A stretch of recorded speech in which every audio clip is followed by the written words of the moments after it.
heart of ancient India, a golden city stood tall. Patliputra, the seat of the mighty Nanda dynasty, its wealth dazzled the world. But beneath the gold-laced walls, rot festered. Dhanananda, the last ruler, was a tyrant, arrogant, cruel, and blind to the plight of his people. Heavy taxes crushed farmers, while his treasury overflowed. When Chanakya, a brilliant but sharp-tongued Brahmin scholar, sought help for the people, he was mocked and thrown out.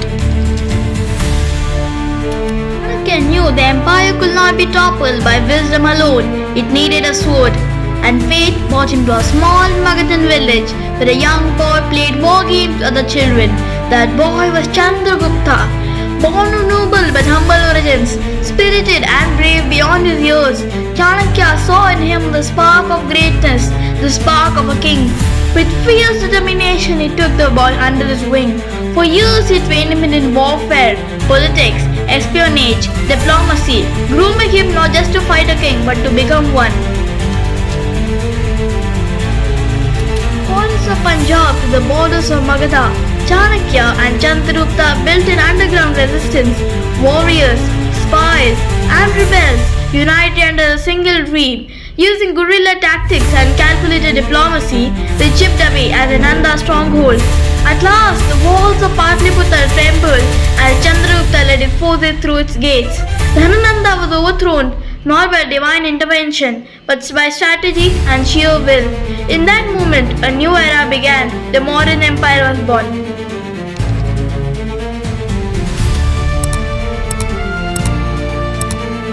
The Mauryan banner flew high, with new threats brewed in the west.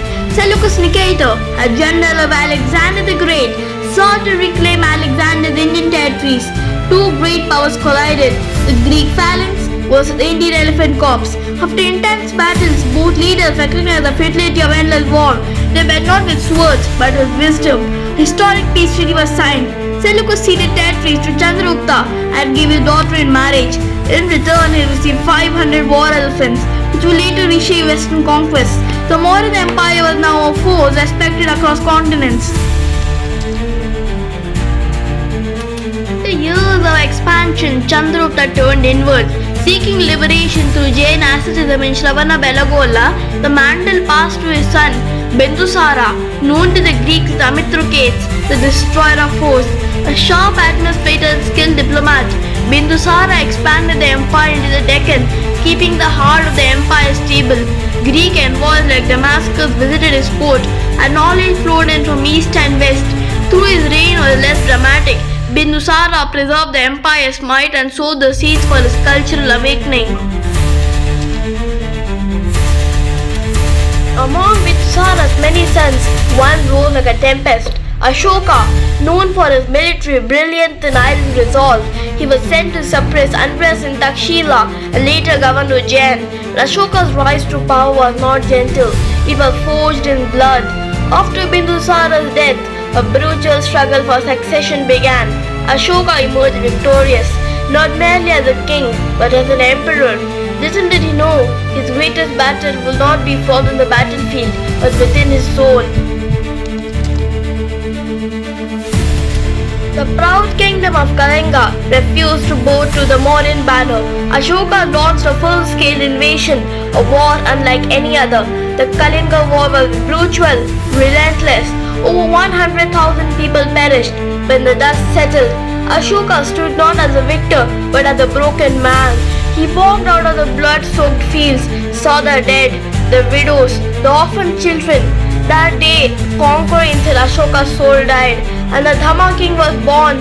Haunted by his own violence, Ashoka embraced Buddhism and vowed never to wage war again. Ashoka's transformation was more than personal. It reshaped the soul of an empire. He sent monks and missionaries across Asia to Sri Lanka, Central Asia, even as far as Egypt and Greece. His own son Mahinda and daughter Sanghamitta carried the torch of the Dhamma to foreign lands.